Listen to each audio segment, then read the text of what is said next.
Five, four, three, two, one. I'm John Miglosh for the WDMA. We're going to be talking about a lot of stuff today. I got a real smorgasbord here. So let's dig in. Let's get started, eh? Here we go. A lot of people are like, aren't you too young to invest in the markets? And, don't worry about it. I just look young. I mean, you don't know how old I am. And B, I use E-Trade, so check it. Click. I just bought stock. You just saw me buy stock. No big deal. I mean, if I can do it, you can do it. Whoa. That's just too good. So E-Trade is going to be doing another commercial, and they've got a few a few trailers out there or whatever. But anyway, it's good to see him come back. I really like it. Okay, and here's a Super Bowl reader survey. Let's get off this. Responses from our Super Bowl reader survey. No one's looking for a sappy Super Bowl ad. They prefer humorous over heartfelt, okay? And they look for Ryan Reynolds. I don't know if he's going to be out there, but, I'm a big Mint Mobile fan. Do you care which team wins? No. Don't rely on anyone hearing your ad if you're building a Super Bowl ad for next year. This cord is the cord-cutting age. Most people and key demos gather in large rooms or noisy bars to watch. And key demos, I don't know what that is. Spending on a big game, celebrities instead of an awesome creative idea. Somebody wrote, I might be biased, but I like a good story. And I think they have a tendency to play to sports fans when casting and writing. I don't even know a character, if he's a former winning coach or whatever. Then your joke's going to fall flat. A lot of people watch the Super Bowl and have no idea what's going on or, who the teams are or anything. It's just a big event. It's like Mardi Gras or something like that. So festival. So don't get too subtle. I played a video last week of all these former NFL stars and some current ones at the time anyway. And I didn't know who half of them were. And I consider myself kind of a fan. Here's a good little reminder from Dr. Augustine Fu. He and I did a conversation this week, and depending on, I usually play those when I'm traveling or something. So we'll get it in there. It was really good. I learned a lot. You're going to learn a lot too. But anyway, Dr. Fu says, and he's a real scientist, by the way. I found that out. MIT. He got his PhD at MIT. Well, you can't go better than that. Okay, so don't use ChatGPT for searches. Why not? Because you don't know where it got the materials. It doesn't cite sources. And you have no way to check if any of it was correct. What an idea. Don't use ChatGPT to write code. You don't know if it incorporated bad or malicious code or if left back doors open in the code. Absolutely. Don't use ChatGPT to write your essays. It'll make you look like a dumb middle schooler. In conclusion, we just stated these 3 points. It says stuff like that. Mark Ritson did an article on it, and I thought he'd had a stroke or something. I thought he'd really been disabled because it was just horrible in comparison to his normal writing. It did use some of his weird words or unusual words like wanker and things like that, but it used them too often. And so I was genuinely concerned until I got to the bottom of the article, and it said, I let ChatGPT write this article. So anyway. Good thoughts from Dr. Fu. You really have to be careful with that stuff, and I haven't really dived into it. A new trend, fractional CMO. Now, if you look at my LinkedIn profile, you'll see that I put up fractional DMO. What's that? A fractional DMO is somebody who can actually help your company execute direct marketing. And by direct marketing, I mean field valid experimentation. I mean knowing what advertising is working, knowing your return on investment, knowing your lifetime value, knowing what you're getting for your money.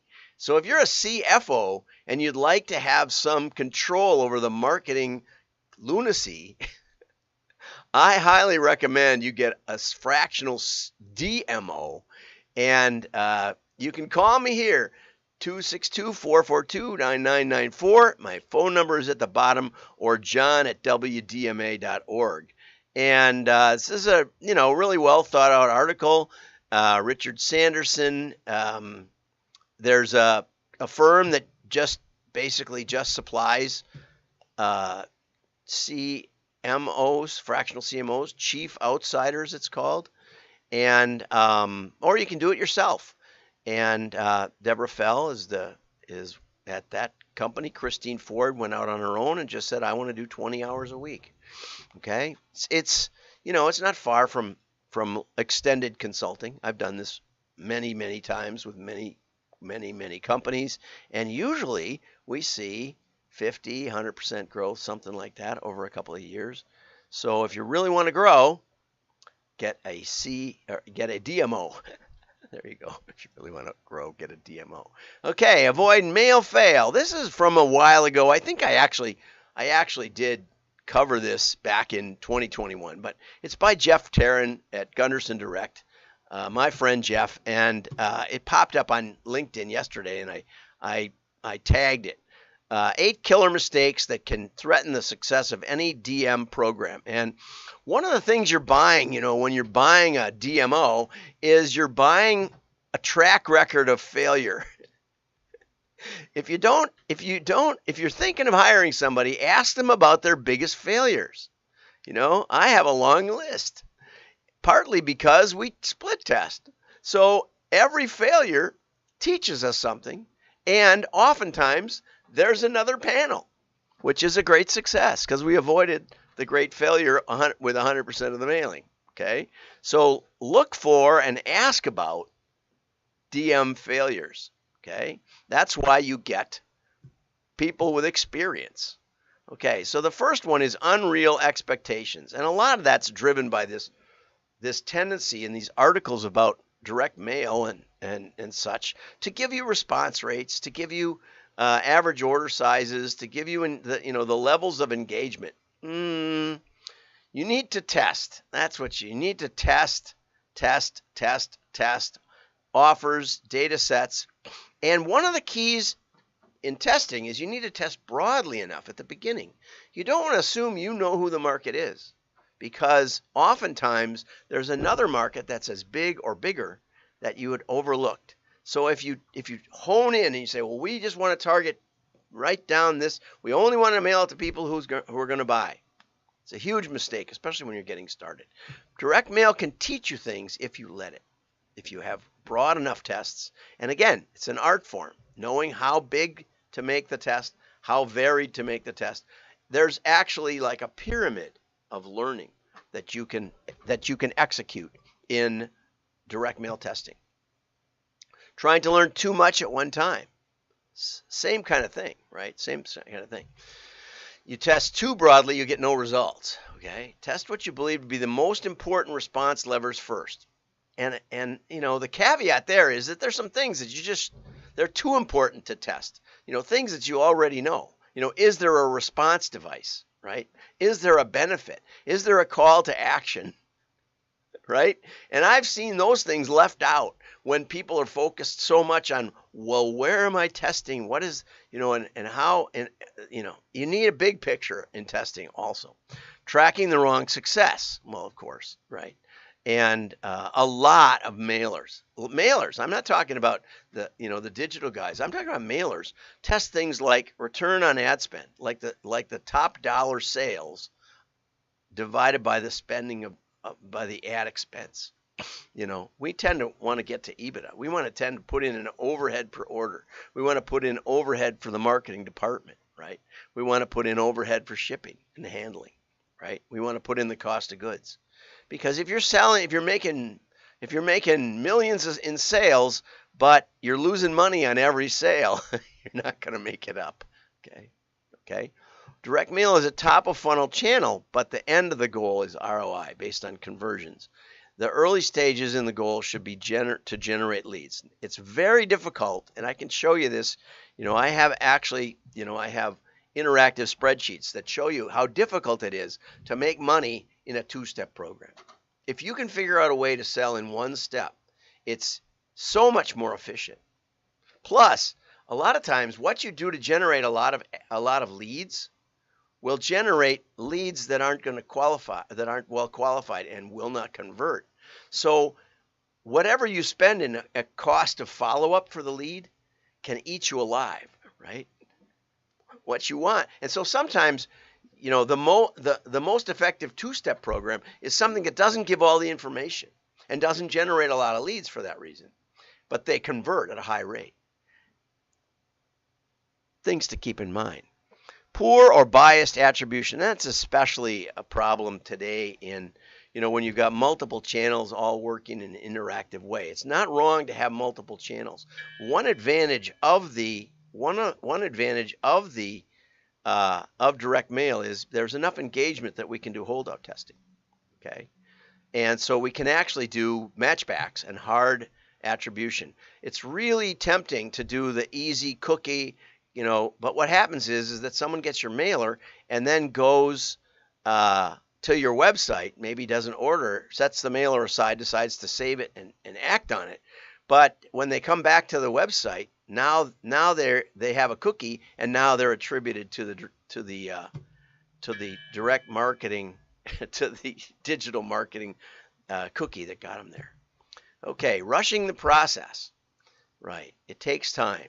One of my friends who's on the board of the WDMA said, yeah, but mail takes so long to test. Yes, there's a time element in it. But what about knowing something for sure? Is it better to spin your wheels or to slowly climb out of the mud? Okay. Focusing on the wrong things for the early tests. And again, get some help with this one. Creative is what everybody loves to test, but most of the time it's the list and the offer. Okay, greater value is testing formats, creative exploration, and the list and the offer. Which Jeff, they're an agency, so they want to think in that terms. Missing out on direct marketing response dynamics. Direct mail is the only channel that combines physical, touch, eye engagement that can be highly personalized and accommodate a message of practically any length. Due to its unique engagement dynamic, once we dial in what works, conversion rates are typically higher than other channels. And again, be careful on that. It's not so much higher as you want it to make money, right? But do consider that tactile aspect. And I like bulking up the mail. I like rattling mail, right? Three-dimensional mail, little packages. People love packages. Okay, a one-and-done planning process typically leads to failure. Think about an iterative process that's going to learn more and more and more and more, and then can be applied to your digital and offline and other advertising. That is the way to pour gasoline on what you've learned. Okay, so it's an iterative process that goes around and around.